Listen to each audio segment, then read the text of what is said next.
જામનગર મહાનગરપાલિકા દ્વારા town hall રિનોવેશનના ખર્ચ મુદ્દે વિવાદ થયો છે। 4ના બદલે 7 કરોડમાં રિનોવેશન કરાયું હોવાનો ઉલ્લેખ કરવામાં આવ્યો।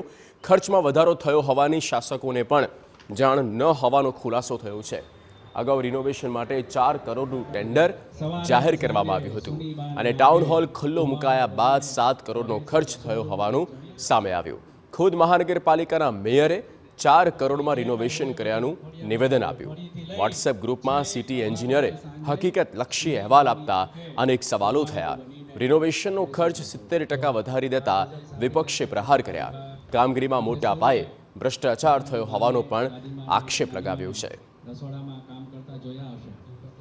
ટાઉન હોલની ક્ષમતા જે હતી એટલી જ છે અને એમાં ઘણા બધા ફીચર્સ સાઉન્ડ સિસ્ટમથી માંડીને ચેરથી માંડી અને આશરે 4 કરોડની આસપાસ ખર્ચ કરી અને પ્રજા માટે આજ રોજ આ ટાઉન હોલ ખુલ્લો મૂકવામાં આવેલ છે। એટલે અંધેરી નંગરી ને ગંડુ રાજા જેવું છે।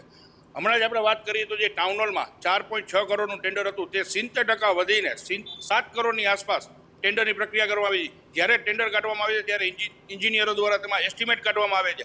તો શું આ એન્જિનિયરો અભણ છે કે આપણે પગાર એને આપી છીએ? શેના માટેનો પગાર આપી છીએ? આટલો બધો ડિફરન્સ 70% અપ ટેન્ડર નીકળે છે।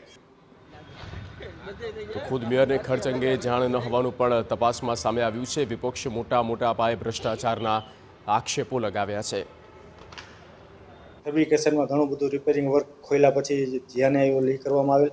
તદુપરાંત નીચે આર્ટ ગેલેરી રિનોવેટ સંપૂર્ણપણે એસી કરી અને લાઇટ અને આધુનિક સાઉન્ડ સિસ્ટમ સાથે આ ઉપરાંત ઘણા બધા લોકોના સજેશન જે લોકો કલા અને સાંસ્કૃતિક સાથે જોડાયેલા છે એ લોકોના સજેશન ધ્યાને લઈ કુલ જુદા જુદા 7 કરોડના ખર્ચે સ્ટેન્ડિંગ કમિટી દ્વારા 2 ફેઝમાં કામનું ખર્ચ મંજૂર કરવામાં આવે છે।